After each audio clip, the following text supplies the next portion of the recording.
welcome to our channel. Today, we're diving into an essential topic in Islam: the 5 pillars. These are the core beliefs and practices that every Muslim follows. Think of them like, I don't know, the bedrock of a skyscraper. You can't have a towering building without a strong foundation. That's what the 5 pillars are to Islam. Now I know what you might be thinking. Hassan, Islam seems kinda complicated, and yeah, like any religion, it has its nuances. But at its heart, Islam is about connecting with something bigger than yourself, striving to be a better person, and building a just and compassionate society. The 5 pillars? They're the blueprint for doing just that. So whether you're Muslim just curious about Islam or simply looking for some spiritual guidance, stick around. We're gonna break down each pillar, explore its significance, and maybe, just maybe, challenge some misconceptions along the way. Let's get into it. Alright, let's kick things off with the first pillar, Shahada. This is the declaration of faith, the bedrock belief in Islam. It's pretty straightforward, actually. You're saying there's only one God, Allah, and that Muhammad is his messenger. Simple, right? But hold on, there's more to it than meets the eye. See, declaring belief in one God, it's not just about saying the words. It's about internalizing that concept, letting it permeate every aspect of your life. It means understanding that everything, and I mean everything, comes from a single source.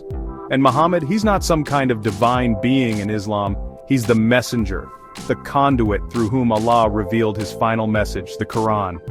Think of him like, I don't know, the original OG influencer spreading a message of peace, justice, and submission to God's will.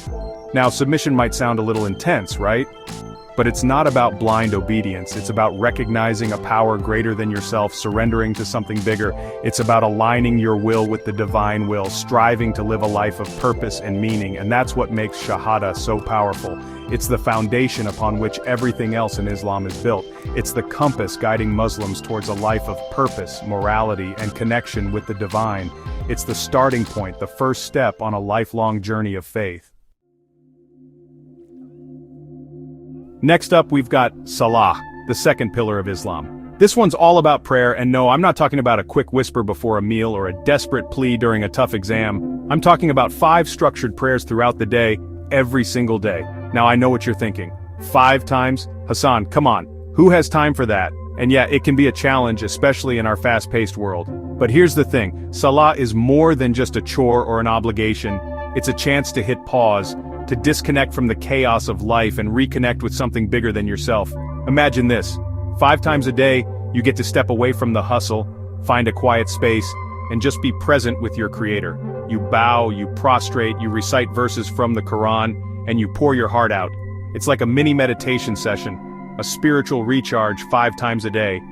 And it's not just about personal reflection either. Salah connects you to a global community, millions of Muslims around the world praying in unison, facing the same direction, regardless of language, ethnicity, or social status. It's a powerful reminder that you're part of something much larger than yourself. So, yeah, 5 times a day might seem like a lot, but when you think about it, Salah is a gift, a chance to step away from the noise, reconnect with your faith, and find peace in the presence of the divine. It's a constant reminder of your purpose, a spiritual anchor in the turbulent sea of life. Each prayer is a moment to reflect, to express gratitude, and to seek guidance. It's a practice that brings balance and perspective, grounding you in the midst of daily challenges. So embrace these 5 moments and let them transform your day, your mindset, and your connection to the divine. Chapter 3, Zakat sharing is caring Islamic style. Alright, moving on to the third pillar of Islam, Zakat. This one's all about giving back, sharing your wealth with those in need. Think of it like a spiritual tax, a mandatory donation to help uplift the less fortunate. Now, before you start clutching your wallets in fear, let me explain. Zakat isn't about emptying your bank account or giving until it hurts. It's about recognizing that everything you have is a gift from God, and that with those gifts comes a responsibility to help those less fortunate. In Islam, wealth is seen as a trust from God, and zakat is a way to purify that wealth, to ensure it's being used for good. It's about recognizing that we're all connected, that the well-being of the community depends on the well-being of each individual. And it's not just about throwing money at a problem either. Zakat is about making a real difference in people's lives, whether it's providing food for the hungry, shelter for the homeless, or education for the underprivileged. It's about empowering individuals, breaking the cycle of poverty, and creating a more just and equitable society. So yeah, zakat is about giving a portion of your wealth, but it's more than just a financial transaction. It's about cultivating compassion, recognizing our shared humanity, and using our blessings to make a positive impact on the world. It's about building a society where everyone has the opportunity to thrive, not just survive. Chapter 4, Psalm Ramadan. It's not just about the food. Fast forward to the fourth pillar, Psalm, better known as fasting during the holy month of Ramadan. This is a time when Muslims around the world come together in a shared experience of devotion and self-discipline. Now I know what you're thinking. Fasting like not eating for a whole month?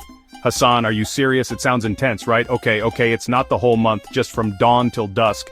You get to eat before sunrise and after sunset. But here's the thing about Ramadan, it's not just about skipping meals. It's a holistic experience that encompasses the mind, body, and soul. It's about so much more. It's a time to reflect on your actions and to strive for personal betterment. It's about pushing yourself physically and spiritually, about breaking bad habits and developing good ones. It's about empathy, about understanding what it feels like to be hungry, to be in need. This empathy drives many to engage in acts of charity and kindness. Imagine this. For a whole month you wake up before sunrise to eat a quick meal, known as suhoor, then you abstain from food and drink until sunset. You focus on prayer, on reading the Quran, and on self-reflection, on connecting with God and with your community. It's a time to strengthen your faith and your bonds with others. You break your fast with family and friends, sharing a meal called iftar, sharing a meal and reflecting on the day. It's a communal experience that brings people closer together. It's a time for introspection, for self-improvement, for spiritual growth. It's a chance to look inward and make meaningful changes. It's a chance to hit the reset button to start anew with a fresh perspective, to detox from the excesses of life, to cleanse both body and mind, and to reconnect with what truly matters. It's a time to focus on family, faith, and community. It's about breaking free from the shackles of our desires and focusing on something bigger than ourselves. It's a time to elevate our spiritual consciousness. So, yeah, Ramadan is about abstaining from food and drink, but it's not about deprivation. It's about liberation. It's about breaking free from the grip of our desires, about cultivating empathy, and about reconnecting with our faith and with our community. It's a time to come together and support one another. It's a month of intense spiritual training, a period of profound personal growth. It's a month of intense spiritual training, a boot camp for the soul, where you emerge stronger, more focused, and spiritually rejuvenated. Chapter 5, Hajj, the ultimate pilgrimage. Last but not least, we've got Hajj, the fifth and final pillar of Islam. This is not just any journey, it's a profound spiritual quest that holds immense significance in the life of a Muslim. This one's all about the pilgrimage to Mecca, a journey every able-bodied Muslim is expected to undertake at least once in their lifetime. It's a journey that transcends the physical and delves deep into the spiritual. Now we're talking next-level spiritual journey here, folks. It's a journey that demands not just physical endurance, but also spiritual readiness and emotional resilience. Imagine this. Millions of Muslims from all walks of life, from every corner of the globe, converging on Mecca, all dressed in simple white garments, symbolizing their equality before God. It's a sight to behold, a sea of white moving in unison. They circle the Kaaba, the holiest site in Islam, pray in unison, and perform rituals that have been practiced for centuries. These rituals are not just acts of worship, but are deeply symbolic, representing the unity and equality of all Muslims. It's a journey of a lifetime, a chance to connect with the roots of your faith, to walk in the footsteps of the Prophet Muhammad, and to stand in solidarity with your fellow Muslims. It's a journey that leaves an indelible mark on your soul. It's a powerful reminder that no matter your background, your ethnicity, or your social status, you're part of something much larger than yourself. It's a humbling experience that brings you closer to the essence of your faith. Hajj is a test of patience, of perseverance, of humility. It's about enduring hardships with grace and finding strength in your faith. It's about letting go of your ego, your possessions, your worldly concerns, and surrendering to something greater than yourself. It's a process of purification, both physically and spiritually. It's about returning to a state of purity, of simplicity, of unity.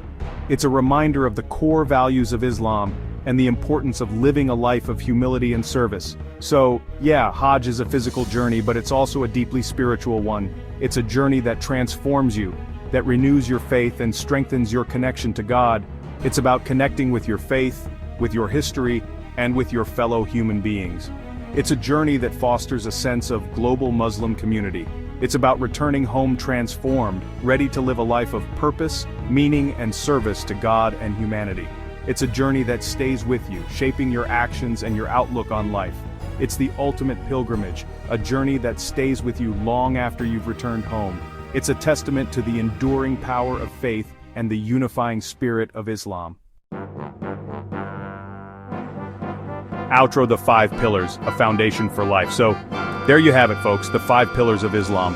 These aren't just abstract religious concepts, they're a practical guide to living a more meaningful and fulfilling life. They're about connecting with God, with yourself, and with your community. They're about striving to be better, to do better, to make the world a better place. And hey, you don't have to be Muslim to appreciate the wisdom and beauty of these principles. Whether you're looking for spiritual guidance, ethical inspiration, or just a new perspective on life, the 5 pillars offer a timeless roadmap for personal and societal transformation. Thanks for watching. If you found this video helpful, don't forget to like, share, and subscribe for more informative content. See you next time.